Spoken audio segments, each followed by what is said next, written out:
they're closing out 10 years, 22 movies.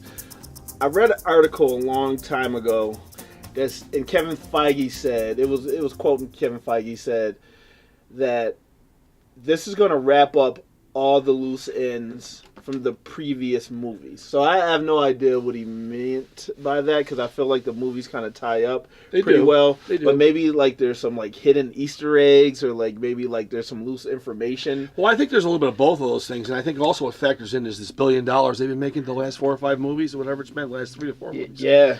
I think that's just giving them a whole new direction of where they want to go with things. They know they have a different form of marketing now, a little less connected to the comic books, but still related to comics. Yes. But they're definitely dealing with the general public now. They're filling bodies with not just comic fans. I mean, this money's coming from all over the place. People from head to toe. Everywhere I go to the supermarket, the gas station. Everybody's into, hey, well, how's the movies? It's pretty crazy, man. Like what they set out to do and what they accomplished with the 22 movies and the interconnected universe, which had never been done prior, is amazing. So they do earn like the payoff that they're getting. Yeah, they do. So they got more films than Bond, right now, I believe, right? Or is Bond still ahead of them slightly? Bond might be ahead of them, but not by much. Yeah, but they're obviously they're about to catch them. But look how many years it took the Broccoli family, those producers of the Bond films, to do that. That took them since the '60s. It took them like 50 years. Yeah, Marvel did this in what? 10. They cranked, they about 11, I guess. They cranked out. It's going to be 23 movies, I guess. But speaking of Endgame, you obviously have to speak of Infinity War. Sure. Yeah, so that was obviously a massive movie. It really was. A lot of characters to juggle. And the movie just starts off. The movie starts off, spoiler for a movie that you should definitely see, especially if you're going to see Endgame, which is, sidebar before I get into that, is this the biggest movie of our generation? The Endgame? Yeah. Well, it looks like it's sizing up. Right now, I can feel it, the way things are going. The Captain Marvel film sort of like cleared the dust on the new direction of where they're going. They really pushed. That was definitely a feminine style superhero film, which is very enjoyable for all genres, absolutely. Boys and girls, males, females, whatever it is. So I think they know exactly where they're going now. Just about anything will work. So I think they've gotten over this, like, if we don't have Iron Man and Captain America and Thor for every single movie, we can kind of work around this a little bit until we do things. The advent of what comic books are all about, which is loaded with fiction and really outrageous things that can happen between time travels and people who are born and die and they come back and, they're in another body of another superhero. And I think they now know they can do anything that's related to how a comic book flows. Yeah, so I think we'll get some rebirth of some of those characters after they're gone. No, absolutely. But so you have Infinity War, and it starts off with Thor's his vessel, his spaceship being attacked, and then you come to find out that it's Thanos and his minions. Yep. They take out Loki. Yep. They take out the Hulk, and we've never seen the Hulk get taken out. Hulk got his ass whooped. He got whooped, and he also got fooled a little bit too, because the monster's not super swift. Yeah. So they knew they had to take him out, because if they had Hulk on the team, it changes the whole subject. Absolutely. It was a different conversation. Right. They took out Heimdall. So clear that. Yeah, he actually just dies. I think he ain't coming back. I don't. And same thing with Tom Hiddleston's character. Right. So you get back to Earth, you got Tony, you got Pepper, and all of a sudden Banner shows up. Yeah. And he's like, Tony, oh no, he's with Doctor Strange. Strange found him. Yeah, because he fell into Strange's sanctum, then they show up. He was really Doctor Strange in this movie too. We talked about that before, but he came into the character in that movie. Absolutely. That first movie, I think he was feeling his way out, but he had almost a near starring role in that movie. Yeah, he definitely was a scene stealer in the scenes that he was with, and he was with Robert Downey Jr. Yeah. So they get to that scene. He was good with the core Avengers too. No, absolutely. So he didn't seem like he was a little bit of. It wasn't an outsider, maybe. No, it felt like family. Like Scarlet Witch is a little not an outsider, but she seems a little out. Yeah. I mean, even Black Widow seems a little out, but she's still in. I got a funny feeling that Hawkeye's getting at this movie. By the way, that he's going to die. Yeah. He might. I've been getting a vibe about this. A lot of people have been talking to me in the store. I know it's the store compared to, the comic store compared to movies. But females just love the persona of the purple costume and everything. Yes. So I really think we're going to get a female Hawkeye out of this. And I think Cap is going to die. Everybody's kind of signed off on that. But I believe there will be a regeneration of some nature in the future where he might be time traveled. Then when he comes back, he's a younger, recasted person. No. But in the meantime, it's clearly the Winter Soldier's taking over. Yeah. Sebastian Shaw's not sitting around just to walk around with a sore arm. It's all metal arm, you know? He signed 7-movie deal, so he's still got movies left in the contract.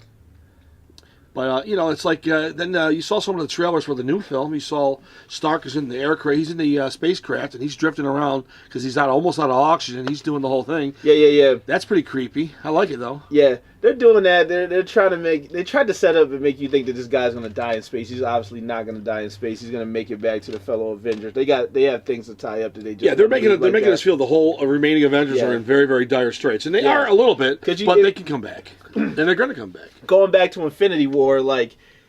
Tony, sorry. Yeah. Tony and Cap were still at odds with each other. So like, Tony knew it was time to call Cap, but he's still, still hesitant. He was like, I got this flip phone, and like I need to call this dude, but I can't do it because he's still, with Winter Soldier, killing his parents. And, he's got a lot of pride there. So he's still holding on to that, which I kind of see it. So now you got Thor meeting the Guardians of the Galaxy for the first time, which is super cool. Them splitting off ranks, one going to like find Thanos before he accumulates all the stones, another going to forge Thor a new hammer. I guess he's playing around with like 3 hammers in the new movie, I heard. I heard the old one might come back. I heard he's still using the new one, and then one looks like an axe. I think it's the one from Ragnarok or something. Yeah, so they're definitely gonna be switching some things around. But so you get back to Infinity War. You got like Spider-Man joins the fray. Like you got all of this shit going on that they're juggling. They kill Gamora. That's the only way Thanos can get the Soul Stone. That was crazy. Pushing forward like that fight on Titan, insane. So you get to the end of the movie. It's fighting Wakanda. All the ranks and joins of Wakanda, and you're like, okay. This is where we hold the line. This is where we stop him from getting the last stone, save the day. But what did they do? They threw us for a loop. They did something that I don't believe has ever been done in movie history. They let the bad guy win, Well, it happens in comics, but there always is the return of the good, Yeah. And I think a lot of people who don't read comics are totally only awash in how the normal humans look at narratives. It's like the good guy should win, and the bad guy usually does lose. He might have the upper hand, but the bad guy ultimately suffers. Yeah. In comics, because they're basically like, they're cool soap operas, the way they flow. They always, you die, you come back, there's a flip-flop, a change, a new narrative, a new origin. You become that character, your persona's in that guy. The people that go to these films, they freaked out last year. They started crying, and everybody died and turned to dust. And something, it wasn't even dust. It looked like it was mud. It was chunkier, wasn't it, by the way? I know it's kind of a weird question, but it wasn't sand. No, but it like that was the first time I left any Marvel movie where people were dead silent. I'll never forget that. It was crazy.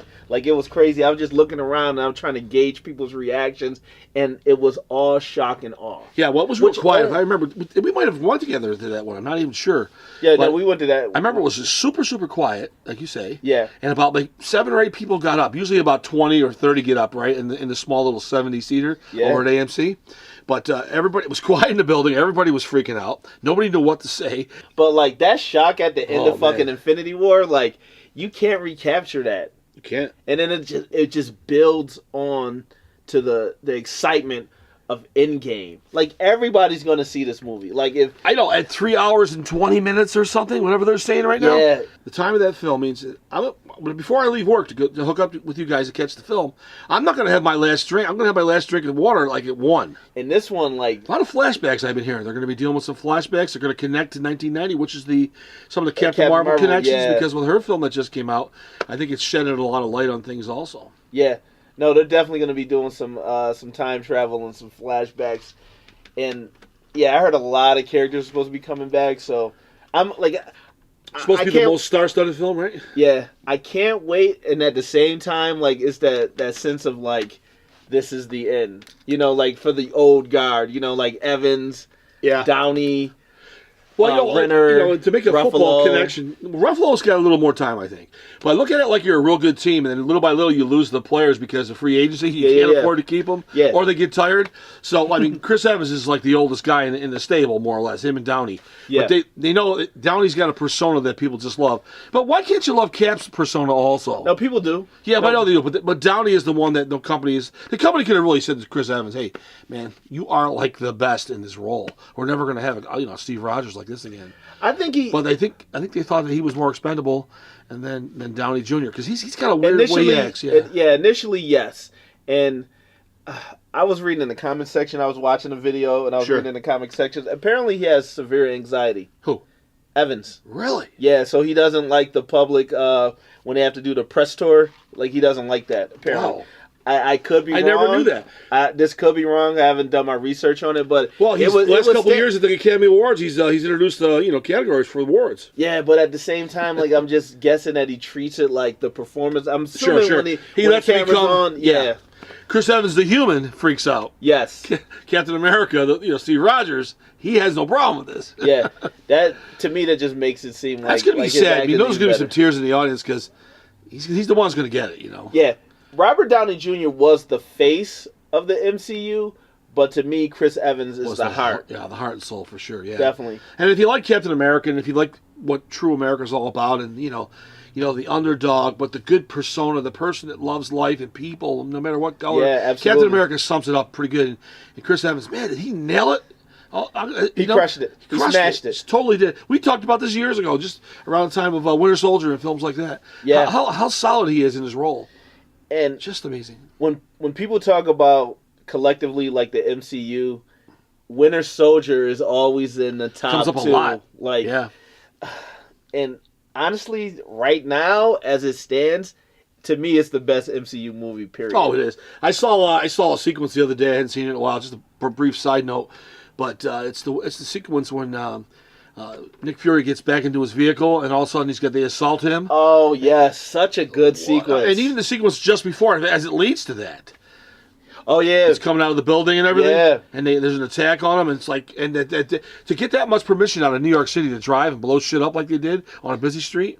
That's true. Because you can only, they tell me they can only hold streets for a half hour at a time. I believe it. And then they let the traffic go for half an hour. Then they shoot again after that. They can't take the whole day off because the city's too big. I think they realize the good characterization and really high quality special effects, they can do anything in their movies. And I think we're going to see that in the next film to a level that's never been reached before. No, it's definitely going to be Were you talking about 2, Bill? You thinking? No, 3. 3. Infinity War did 2, so this one's definitely going to do 3. Yeah, it really is. It really is. 2.5 without a doubt. Maybe it loses some steam. It doesn't go to 3, but 2.5 no doubt. I wanted to dethrone Avatar because I just didn't enjoy that movie. I enjoyed it, but I don't think it deserved all what it got. It wasn't the first mega film at that time. Yeah, it was big and scopy. It ushered in 3D. The CGI that Cameron designed. It's beautiful. Is but the story is limited. I've seen it a few times since then. It's very limited the way how it gets did you watch that shit? That shit was like 7 days long. That's the longest movie ever. I'm gonna get a bucket this time instead of the small amount of wings? popcorn. Wings. No, popcorn. At least I go with the medium. I'm getting the freaking full bucket. I'm getting the large pop. I love the Coca-Cola machine, by the way. That Wizardly Coca-Cola at AMC. Phenomenal. With the fancy seats. And then that's it, man. We'll talk about the fall. We'll talk about this film after this. Endgame. Endgame, Let us baby. know. Let us know what you think. Over and out.